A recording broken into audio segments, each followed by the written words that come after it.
On me trouvait bizarre, PD. Je me sens de plus en plus bizarre. Je n'y suis pour rien si les filles ne te plaisent pas. Les femmes ne me plaisent pas. Dès la saison 4, beaucoup se sont interrogés sur les préférences de Will alors que cela était déjà visible depuis la saison 1. C'était très évident qu'il n'aimait pas les filles. Et le plus surprenant, c'est que Jonathan et Joyce le savaient déjà avant tout le monde. Je me suis donné pour mission de regarder toute la série Stranger Things. Pour trouver les indices qu'ils nous ont laissés sur les goûts de Will avant qu'il ne les révèle lui-même, préparez-vous car cette vidéo va être, eh bien... Le premier indice qu'ils nous ont donné sur les préférences de Will se trouve dès le premier épisode de la saison 1. Dès le départ, ils nous l'ont clairement montré sans que personne ne remarque. Dès que Will disparaît, Joyce signale sa disparition à Hopper. La description que Joyce fait de Will nous donne un premier indice, car elle dit qu'il est différent. Il n'est pas comme toi, Hopper, ni comme moi ou la plupart des gens.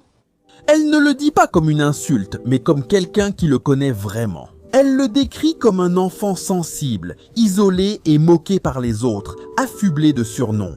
Elle dit aussi qu'il n'aime pas le hockey, qu'il n'est ni dur ni agressif, différent des autres garçons et de ce que son père voudrait.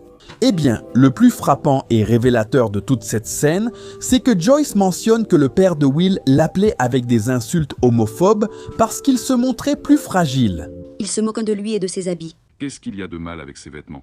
Lonnie disait qu'il était bizarre, qu'il était pédé. Qu'est-ce que c'est? Dès ici, on avait déjà des indices sur les préférences de Will, maintenant préparez-vous, parce que dès l'épisode 2, on nous montrait déjà que Jonathan savait ce qui se passait avec Will. Dans un souvenir, on l'entend demander à Will s'il aimait vraiment le baseball ou les activités imposées par son père. Will répond que non, que ça ne l'intéressait vraiment pas du tout.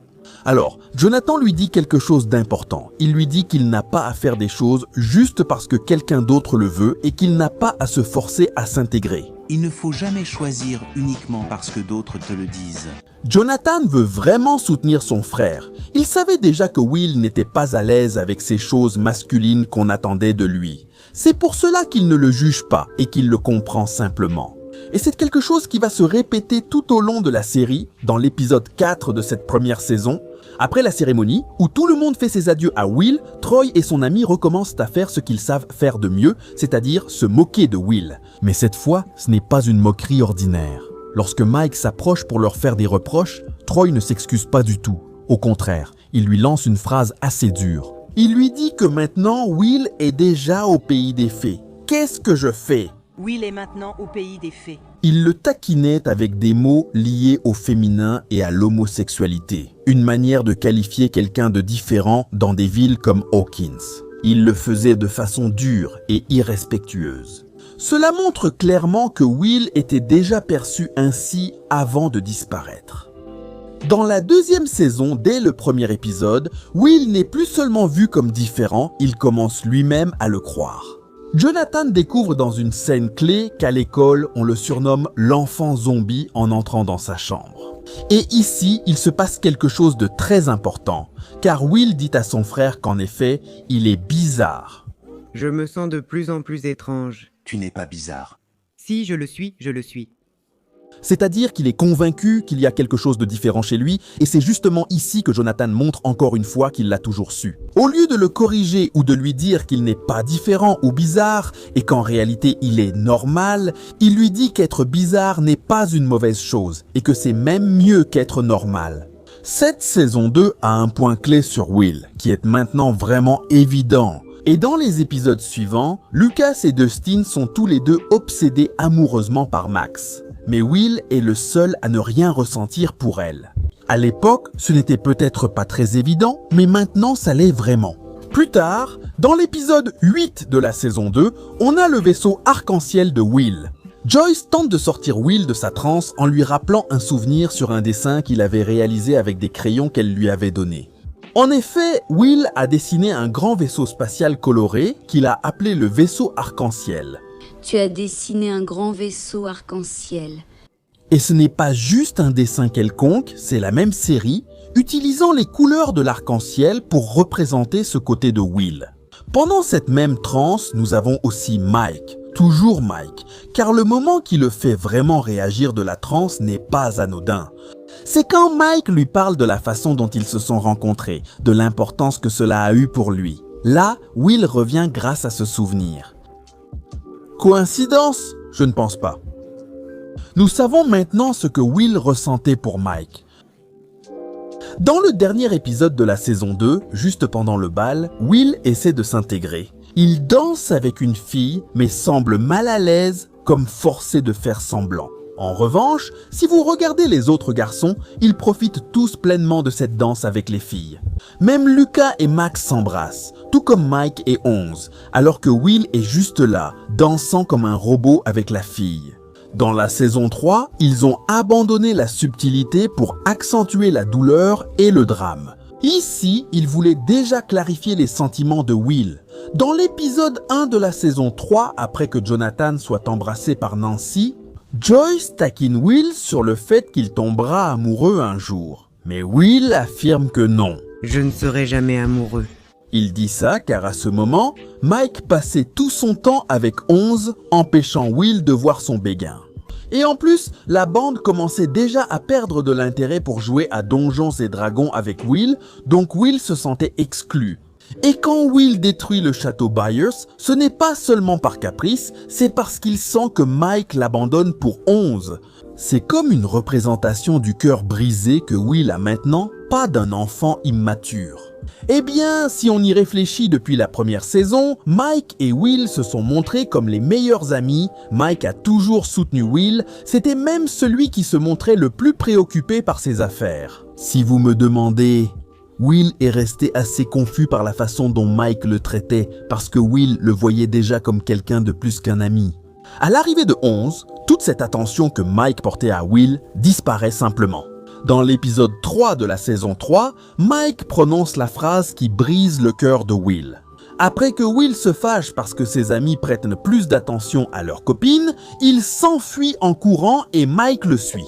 Dans sa colère, Mike lui crie que ce n'est pas de sa faute s'il n'aime pas les filles. Ce n'est pas de ma faute si tu n'aimes pas les filles. Après cette dispute, Will commence à accepter que Mike ne l'aime pas comme il le pense et que la possibilité d'être avec lui n'existe pas. Avec cela, on nous fait comprendre que les personnages de la série avaient probablement des soupçons sur ce qui se passait avec Will. Mais pour une raison ou une autre, ils ne voulaient pas l'accepter. Et pour la saison 4, tous les indices deviennent plus visuels. Dans le deuxième épisode de cette 4e saison, juste au moment où Mike arrive pour rendre visite à Will et à Onze, on voit que Mike est plus excité de voir sa petite amie que de voir Will lui-même. Cependant, Will est très heureux de voir Mike et espère qu'il le serre dans ses bras comme il l'a fait avec Onze. Mais en grandissant, on voit que Mike commence à prendre ses distances avec Will. Peut-être qu'il le trouvait déjà un peu bizarre. Ces scènes brisent vraiment le cœur. En plus, Will a apporté un dessin pour Mike, mais n'a pas osé lui donner à cause de son indifférence. Mais malgré tout, il le regardait quand personne ne le voyait. Il le regarde de haut en bas. Et ça, tu ne le fais qu'avec quelqu'un qui te plaît vraiment. Aujourd'hui, je remarque que c'était un détail subtil, remarqué par peu à l'époque. Pauvre Will, même le Dr Simi ne te refuse pas un câlin. Mais ensuite arrivent les épreuves les plus dures. Quand Jonathan nous emmène à la patinoire, on remarque que Mike ne quitte pas Onze des yeux. Jonathan s'en rend compte et essaie de remonter le moral à Will, mais celui-ci ne le regarde qu'avec tristesse et résignation de loin. Will se sentait exclu, même par Mike. Plus tard, il prend son courage à deux mains. Lors d'une dispute avec Mike, Will lui reproche d'écrire plus à Onze qu'à lui et de n'avoir été qu'une mauvaise troisième roue. Et nous alors? Quoi? Il a un livre de tes lettres. C'est ma copine, Will. Et nous? Aïe, ça a vraiment fait mal. Évidemment, à ce moment-là, Will était anéanti, ayant compris de la pire façon que son amour n'était pas réciproque. Mais ça, Jonathan le savait déjà. Il savait déjà que Will était amoureux de Mike, car à travers ces scènes, on nous a montré qu'il comprenait parfaitement toute cette dynamique. Il a tenté d'encourager Will, souhaitant l'éloigner de Mike et Onze pour éviter qu'il ne le blesse et le surveillait discrètement, tel un frère inquiet. Ensuite, dans l'épisode 5 de cette 4e saison, arrive la conversation sur la peur de dire la vérité. Eh bien, Will, lors d'une conversation avec Mike, lui dit subtilement que dire la vérité n'est pas si facile. Parce que tu ignores comment les autres réagiront ou si cela leur plaira.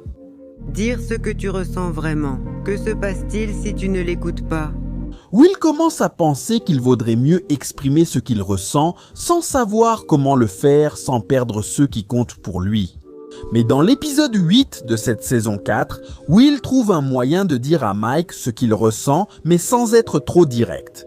Juste au moment où ils sont dans le van et que Will décide de donner son dessin à Mike, il parle d'11, mais il pleure parce que ce qu'il raconte, c'est ce qu'il ressent vraiment. Bien sûr qu'elle aura besoin de toi. Elle aura toujours besoin de toi. Ces derniers mois, elle a été assez perdue sans toi. Quand tu es différent, tu as l'impression d'être une erreur. Mais avec toi, elle ne se sent jamais comme une erreur. Même dans le dessin, on voit Mike avec un bouclier en forme de cœur. Et, vraiment les amis, c'est à ce moment-là que Will a accepté que Mike ne l'aimerait jamais. Pendant cette conversation, Jonathan a compris que son frère souffrait à cause de Mike. C'est pourquoi, dans le dernier épisode, Mike et 11 mangent une pizza à la pizzeria. Will observe de loin, triste, tandis que Jonathan lui assure son soutien, promettant de toujours être là pour lui, car il a toujours su pour Will. Dans la saison 5, Will se rapproche beaucoup de Robin. Et, comme nous le savons, elle cachait aussi qu'elle aimait les filles. Mais elle a beaucoup soutenu Will pour qu'il apprenne à se comprendre et à communiquer ce qu'il ressentait à ses proches. En fait, chaque conversation avec Robin fonctionnait comme un miroir, Robin lui parlant des signes d'amour non réciproques, de la difficulté de s'accepter. Will écoute très attentivement et c'est dans l'épisode 7 que Will trouve le courage de rassembler tout le monde pour leur dire ce qu'il ressent vraiment. Beaucoup affichent un air surpris, mais Jonathan et Robin s'y attendirent déjà. Ici, Will surmonte sa peur et s'accepte enfin. Dans le dernier épisode, nous avons vu comment il a trouvé l'amour réciproque et enfin le bonheur. Stranger Things n'a jamais caché l'identité de Will Byers. La fin ne révèle rien, elle confirme simplement ce que la série annonçait depuis le début. Que pensez-vous de l'histoire de Will Byers ? Si vous l'avez remarqué dès le début, partagez vos commentaires.